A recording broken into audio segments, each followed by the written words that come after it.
ఈరోజు మన ఈ వీడియోలో యూడైస్ ప్లస్లో ఫస్ట్ క్లాస్ స్టూడెంట్ అంటే న్యూ స్టూడెంట్ ఎంట్రీ ఏ విధంగా పూర్తి చేయాలో మనం చూద్దాం. దీనికి గాను మనం udaisplusgov.in లాగిన్ అవ్వాలి. ఇక్కడ స్టూడెంట్ మాడ్యూల్పై క్లిక్ చేసినట్టయితే ఇక్కడ మనకి 2 ట్యాబ్లు కనిపిస్తాయి. దానిలో మొదటిది కరెంట్ అకాడమిక్ ఇయర్, అలాగే 2025 వరకు కనిపిస్తాయి. కరెంట్ అకాడమిక్ ఇయర్ క్లిక్ చేసినట్టయితే మనకి మీ పాఠశాలలో ఉండే క్లాసులు, తరగతులు, దాని డీటెయిల్స్ అన్నీ కూడా ఇక్కడ కనిపిస్తాయి. మనకి ఇంతకుముందు ప్రోగ్రెషన్ చేసినటువంటి తరగతులు అంటే ప్రోగ్రెషన్ కంప్లీట్ చేసేసాం. ఇక్కడ మీ తరగతిలో ఉండే టోటల్ బాయ్స్, గర్ల్స్ అందరూ కనిపిస్తాయి. ఇక్కడ ఇన్కంప్లీటెడ్ స్టూడెంట్స్ చూసినట్టయితే మనకి ఇన్కంప్లీటెడ్ అని వస్తుంది. ఎందుకంటే వాళ్ళకి జీపీ, ఈపీ, ఎఫ్పీ కంప్లీట్ చేసినట్టయితే మాత్రమే మనకి కంప్లీటెడ్ అని కనిపించడం జరుగుతుంది. ఇప్పుడు మనం న్యూ స్టూడెంట్ని ఎంటర్ చేయాలంటే 1వ తరగతిపై క్లిక్ చేయాలి. 1వ తరగతి తిన్నగా ఉన్నటువంటి దీనిపై క్లిక్ చేసినట్టయితే, డ్రాప్ డౌన్పై క్లిక్ చేసినట్టయితే ఇక్కడ యాడ్ స్టూడెంట్ అని మనకి ఇక్కడ కనిపిస్తుంది. ఇక్కడ యాడ్ స్టూడెంట్పై మనం క్లిక్ చేసినట్టయితే ఈ విధంగా విద్యార్థుల యొక్క వివరాలు అడగటం జరుగుతుంది. దానిలో ముందుగా మనం చెక్ ఆధార్ నెంబర్ అవైలబిలిటీపై క్లిక్ చేసి మనం ఆధార్ నెంబర్ ఇవ్వాలి. ఇక్కడ ఆధార్ నెంబర్ ఇచ్చినట్టయితే ఆ విద్యార్థి ఎక్కడన్నా ఎన్రోల్ అయ్యాడా లేదా, ఆ ఆధార్ నెంబర్ అవైలబుల్గా ఉందా లేదా మనకి తెలుస్తుంది. ఈ విధంగా ఆధార్ నెంబర్ ఎంటర్ చేసి గోపై క్లిక్ చేసినట్టయితే the Aadhaar number is not mapped to any student అని అడుగుతుంది. ఓకేపై క్లిక్ చేసినట్టయితే మనకి ఇక్కడ డీటెయిల్స్ ఇవ్వాల్సి ఉంటుంది. మొదట స్టూడెంట్ నేమ్ ఇవ్వాలి, అలాగే తర్వాత జెండర్ ఇవ్వాలి, తర్వాత డేట్ ఆఫ్ బర్త్. ఇక్కడ డేట్ ఆఫ్ బర్త్పై క్యాలెండర్పై మనం క్లిక్ చేసి ఆ ఇయర్పై క్లిక్ చేసినట్టయితే ఏ ఇయర్ అయితే ఆ ఇయర్ సెలెక్ట్ చేసుకుని మదర్ నేమ్, ఫాదర్ నేమ్ మనం ఎంటర్ చేయాల్సి ఉంటుంది.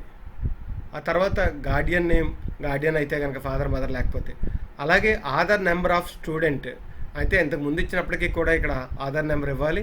అలాగే name of student as per ఆధార్లో ఏ విధంగా ఉందో అలాగే ఇక్కడ టైప్ చేయాల్సి ఉంటుంది. అలాగే అడ్మిషన్ డేట్, మీరు ఏ రోజైతే అడ్మిషన్ చేసుకుంటున్నారో అడ్మిషన్ డేట్ ఇవ్వాలి. అలాగే ఇక్కడ మొబైల్ నెంబర్ ఇవ్వాలి. ఆల్టర్నేటివ్ మొబైల్ నెంబర్ ఉంటే ఆల్టర్నేటివ్ మొబైల్ నెంబర్ ఇవ్వండి. ఆ తర్వాత whether CWSN yes or no పై క్లిక్ చేయండి. క్లిక్ చేసిన తర్వాత ఎస్ అయితే ఎస్ ఇవ్వండి, లేకపోతే నో అయితే నో ఇవ్వండి. తర్వాత సేవ్ బటన్పై మనం క్లిక్ చేయాలి. ఈ విధంగా విద్యార్థి యొక్క మొత్తం డీటెయిల్స్ అన్నీ ఇచ్చి సేవ్పై క్లిక్ చేసినట్టయితే మనకి ఇక్కడ కన్సెంట్ ఫర్ డెమోగ్రఫిక్ అథెంటికేషన్ ఒక డైలాగ్ బాక్స్ ఓపెన్ అవుతుంది. మనకి మరొక డైలాగ్ బాక్స్ ఓపెన్ అవుతుంది. Confirm the following details are correct. Class, అలాగే నేమ్ ఆఫ్ ది స్టూడెంట్, అలాగే father name, mother name, date of birth, ఇవన్నిటిని చెక్ బాక్స్పై మనం టిక్ చేసి కన్ఫర్మ్ చేసినట్టయితే the student has been initialized or saved successful అని మనకు రావడం జరుగుతుంది. ఇక్కడ వచ్చేటప్పటికి యాడ్ న్యూ స్టూడెంట్, అలాగే ఫిల్ జనరల్ ప్రొఫైల్ అని ఇక్కడ మనకు అడుగుతుంది. ఫిల్ జనరల్ ప్రొఫైల్ అని మనం క్లిక్ చేసినట్టయితే మనకి జనరల్ ప్రొఫైల్ వస్తుంది.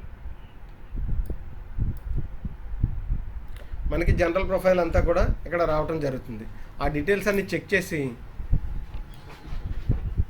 కరెక్ట్గా ఉన్నాయని నిర్ధారించుకున్న తర్వాత విద్యార్థి యొక్క అడ్రస్ ఇవ్వాలి, పిన్ కోడ్ ఇవ్వాలి. అదేవిధంగా ఈమెయిల్ ఉంటే ఇవ్వండి, అది మ్యాండేటరీ కాదు. తర్వాత విద్యార్థి యొక్క మదర్ టంగ్ ఇచ్చిన తర్వాత సోషల్ కేటగిరీ, ఏ కేటగిరీ అయితే ఆ కేటగిరీ ఇవ్వండి. Whether the student is Indian national yes or no ఇవ్వండి. ఈ student is identify as out of school children, no click చేయండి. ఇక బ్లడ్ గ్రూప్ తెలిసినట్టయితే మనం ఇవ్వండి, లేదన్నట్టయితే అండర్ ఇన్వెస్టిగేషన్ అని ఇచ్చి ఈ విధంగా విద్యార్థి యొక్క వివరాలన్నీ ఇచ్చి సేవ్పై క్లిక్ చేయండి. జనరల్ డేటా అప్డేటెడ్ సక్సెస్ఫుల్లీ అని రావడం జరుగుతుంది.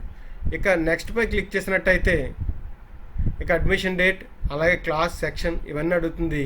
ఇది ఎఫ్పీలో భాగంగా అడగటం జరుగుతుంది. అయితే ప్రస్తుతానికి జీపీ, ఈపీ, ఎఫ్పీలో జీపీ మాత్రమే మనకి ఎనేబుల్ అయ్యింది. అవన్నీ కూడా ఎనేబుల్ చేసిన తర్వాత మనం చెక్ చేద్దాం. ఈ విధంగా మన విద్యార్థి యొక్క డీటెయిల్స్ అన్నీ కూడా మనకి రావడం జరుగుతుంది.